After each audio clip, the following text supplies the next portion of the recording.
Hello નમસ્કાર વિદ્યાર્થી મિત્રો આજે આપણે વાત કરવાના છે દ્વિતીય સત્રાંત પરીક્ષા ધોરણ 6 અને વિષય છે સંસ્કૃત. તો સંસ્કૃત વિષયના પેપરનું સંપૂર્ણ સોલ્યુશન આ વિડીયોની અંદર આપણે જોઈશું. તો વાત કરીએ વિભાગ એ કે આપેલા વિકલ્પોમાંથી સાચો વિકલ્પ પસંદ કરી આપણે પ્રશ્નનો ઉત્તર લખવાનો છે. પહેલો પ્રશ્ન છે કે વૈશાલી કુત્રે સુશોભનમ કરોતી, તો જવાબ આવશે પ્રાર્થના ખંડે. બીજો પ્રશ્ન કે નૂતનનો સમાનાર્થી શબ્દ આપો, તો એનો અર્થ થશે નવીનઃ. ત્રીજું છે કે કહ રાજીવસ્ય વર્ગ શિક્ષક અસ્તિ, તો જવાબ આવશે હર્ષા મહોદયા. ચોથું છે નાસ્તિની સંધિ છોડો, તો ન વત્તા અસ્તિ એ પ્રમાણે એનો જવાબ થશે. ત્યારબાદ પ્રશ્ન 5 પુરુષ કુરુ શબ્દની સંધિ છોડો, તો પુરઃ વત્તા કુરુ થશે. છઠ્ઠું છે કે સમીપેનો સમાનાર્થી શબ્દ આપો, તો સમીપેનો સમાનાર્થી શબ્દ અભ્યાસે થશે.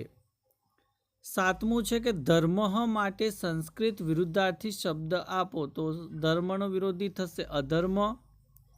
આઠમું છે વામમ પાદમ, આ શ્લોકમાં કોને આગળ પાછળ કરવા કહ્યું છે, તો જવાબ આવશે ડાબા પગને. નવમું છે કયું વાક્ય ખોટું છે, તો અહમ પઢતી એ વાક્ય ખોટું છે. 10મું છે કે ફૂલ માટે સંસ્કૃત શબ્દ આપો, તો ફૂલ માટે સંસ્કૃત શબ્દ છે પુષ્પમ. ત્યારબાદ 11મો પ્રશ્ન આપણે જોઈ લઈએ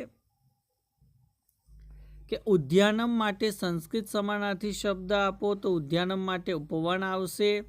12મું છે કે રાજીવ કદા ગૃહમ ગચ્છતિ, તો સાયં પંચવાદને જવાબ આવશે.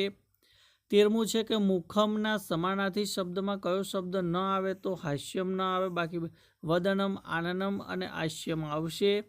નેત્રમ માટે સંસ્કૃત સમાનાર્થી શબ્દ આવશે અક્ષિહ. આનયતિનો અર્થ થશે લાવે છે. 16મું છે કે ધારા કતિ દીપાન પ્રજ્વાલયતી, તો જવાબ આવશે એકાદશ. જોડકા જોડવાના છે. પગ માટે પાદહ અને કાન માટે કર્ણ થશે. ત્યારબાદ આગળનો પ્રશ્ન છે કે ભાઈ નીચેના ચિત્ર ઓળખીને સંસ્કૃતમાં નામ લખવાના છે. તો હાથનું ચિત્ર છે તો હસ્ત, મોરનું ચિત્ર છે તો મયુરઃ આવશે. નીચેના ગુજરાતી શબ્દોના સંસ્કૃત શબ્દ લખો કે જમણો હાથ એટલે કે દક્ષિણ પાદમ, નવા કપડાં એટલે નૂતન વસ્ત્રાણી. ત્યારબાદ વાત કરીએ વિભાગ 2 કે નીચેના સંસ્કૃત શબ્દોના સાચા ગુજરાતી અર્થ તેમની સામે આપેલા વિકલ્પોમાંથી શોધીને લખવાના છે. વસામી તો રહું છું, ધારયામી તો ધારણ કરું છું, વક્ષઃ તો છાતી, વિદ્યાલય તો શાળા, અહમ તો હું, ગાયામહ તો ગાઈએ, પુચ્છતી તો પૂછે છે, પરનાની તો પાંદડા થશે. કૌંસમાં આપેલા શબ્દોમાંથી યોગ્ય શબ્દ પસંદ કરી ખાલી જગ્યા પૂરો. કે રાજીવ ખાલી જગ્યા પુસ્તકમ પઢતી, તો જવાબ આવશે પુસ્તકાલયે. શાસ્ત્ર ધારકમ ખાલી જગ્યા ધારકમ, તો જવાબ આવશે શાસ્ત્ર. નાસ્તિ ખાલી જગ્યા સમહ બંધુ, તો જવાબ આવશે ઉદ્યમ. સુખાર્થી ખાલી જગ્યા ત્યજે, તો જવાબ આવશે પુસ્તકમ.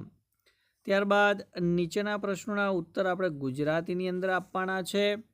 કે કોણ આસોપાલવનું તોરણ ગૂંથે છે, તો મમતા આસોપાલવનું તોરણ ગૂંથે છે. ધારા અક્ષય પાત્રમાં શું મૂકે છે, તો ધારા અક્ષય પાત્રમાં મુઠ્ઠી અનાજ મૂકે છે. નીચે આપેલા ખરા વિધાન સામે ખરા અને ખોટા વિધાન સામે ખોટાની નિશાની કરવાની છે. કે બકઃ કૃષ્ણ હંસ કૃષ્ણ, તો એ વિધાન ખોટું છે. વિદ્યા વિનયન શોભતે, તો આ વિધાન સાચું છે. ત્યારબાદ ભાઈ ઉદાહરણ પ્રમાણે શબ્દ બનાવીને લખવાના છે. ખેલામ તો ખેલામી, નૃત્યામહ તો નૃત્યામી, ખાદામ તો ખાદામી આવશે. નીચેના વાક્યનું સંસ્કૃતમાં અનુવાદ કરવાનું છે કે હું રમું છું તો અહમ ક્રીડામી, હું રિસેસમાં મેદાનમાં રમું છું તો અહમ વિરામ સમયે ક્રીડાંગણે ખેલામી. સૂચના મુજબ વર્ગીકરણ કરવાનું છે. અંગોના નામ આપેલા છે વક્ષઃ અને જીહવા, તો મસ્તકના અંગોની અંદર જીહવા આવશે અને ધડના અંગોની અંદર વક્ષ આવશે. વિભાગ સી છે કે ભાઈ નીચેના વાક્યોનો સમૂહનો ગુજરાતીમાં અનુવાદ કરવાનો છે. ત્યારબાદ નીચેના વાક્યોનું ગુજરાતીમાં ભાષાંતર કરવાનું છે કે વિદ્યાર્થી ત્યજેત સુખમ, તો વિદ્યાર્થીએ સુખનો ત્યાગ કરવો જોઈએ. અહમ મંદ મંદમ ચલામી, તો હું ધીમે ધીમે ચાલું છું. કંઠસ્ય ભૂષણમ સત્યમ અસ્તિ, તો ગળાનું ઘરેનું સત્ય છે. માતા સર્વ તીર્થમયી અસ્તિ, તો માતા સર્વ તીર્થ સ્વરૂપ છે. ભારતમ કર્મ ધર્મ નૈષ્ટિકમ ભવતી, તો ભારત દેશ કર્મ અને ધર્મ પ્રત્યે સંનિષ્ઠ થાઓ.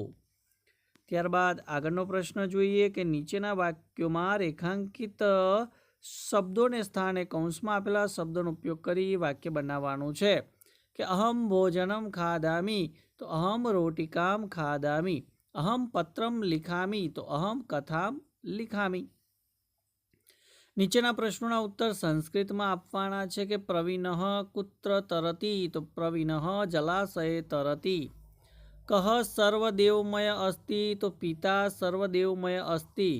કહ ગંગા ધારયતિ, તો શંકરઃ ગંગા ધારયતિ. હસ્તસ્ય ભૂષણમ કિમ, તો દાનમ હસ્તસ્ય ભૂષણમ. કાવ્ય પંક્તિ પૂર્ણ કરવાની છે. ત્યારબાદ શબ્દ સમૂહમાંથી અસંગત શબ્દ શોધવાનો, તો એ આવશે મંદિરમ. ત્યારબાદ વિભાગ ડી છે જેની અંદર આપણને અહીંયા ફકરા આપેલા છે, એનું ગુજરાતીમાં અનુવાદ કરવાનું છે.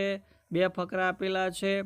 ત્યારબાદ નીચેની કાવ્ય પંક્તિનું આપણે ગુજરાતીમાં અનુવાદ કરવાનું છે. 3 કાવ્ય પંક્તિ આપેલી છે. ત્યારબાદ પહલિકા આપણને 2 આપેલી છે અને સૂક્તિનો ગુજરાતીમાં અનુવાદ કરવાનો છે. તો એ આપણે સોલ્યુશન જોઈએ. તો અહીંયા જે પહેલો ફકરો છે એનો અનુવાદ થશે. રાજીવ કહે જો અનિલ, આ મારી શાળા છે ને મારી શાળા સુંદર છે. અનિલ કહે છે સાચું છે, શાળા વિશાળ પણ છે. રાજીવ કહે છે હું દરરોજ શાળાએ આવું છું. અનિલ કહે શાળાની શરૂઆત ક્યારે થાય છે? ત્યારે રાજીવ કહે છે કે મારી શાળાની શરૂઆત 11 વાગ્યે થાય છે. શરૂઆતમાં હું પ્રાર્થના ખંડમાં જાઉં છું ને ત્યાં હું પ્રાર્થના કરું છું. એના અથવાની અંદર આપણે જોઈએ બીજો ગદ્યખંડ કે ધારાનો જન્મદિવસ છે, તે નવા કપડાં પહેરે છે. માતા ધારાને મીઠાઈ આપે છે, તે મીઠાઈ શાળાએ લાવે છે. સુજલાબહેન ધારાના શિક્ષિકા છે, તે ધારાને પૂછે છે કે આજે શું વિશેષ છે? તો ધારા કહે છે આજે મારો જન્મદિવસ છે. સુજલા ધારાને અભિનંદન આપે છે.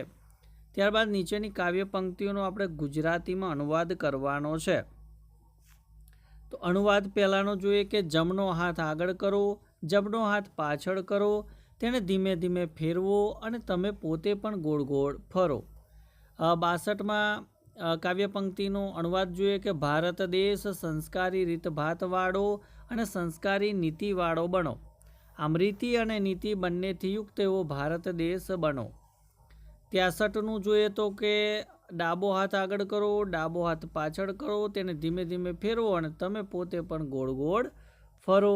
ત્યારબાદ નીચેની પહલિકાઓનો ગુજરાતીમાં આપણે અનુવાદ કરવાનો છે. એ તમે અહીંયા જોઈ શકો છો કે હું છાંયડો આપું છું, હું ફળ આપું છું, હું ફૂલ પણ આપું છું, હું કોણ છું? તો જવાબ આવશે વૃક્ષ.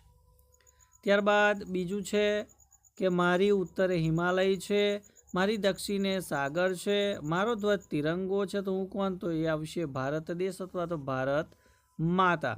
ત્યારબાદ નીચે આપેલી સૂક્તિનો ગુજરાતીમાં અનુવાદ કરવાનો છે અને સાથે સાથે ભાઈ ભાવાર્થ પણ લખવાનો છે, જેની અંદર તમે જોઈ શકો છો કે અહિંસા પરમો ધર્મ એનો અનુવાદ છે, એનો ભાવાર્થ છે.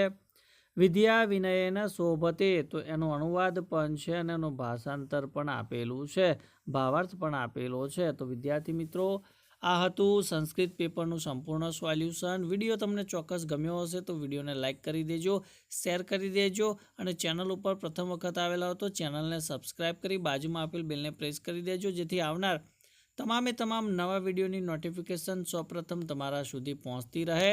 જય હિન્દ, જય ભારત.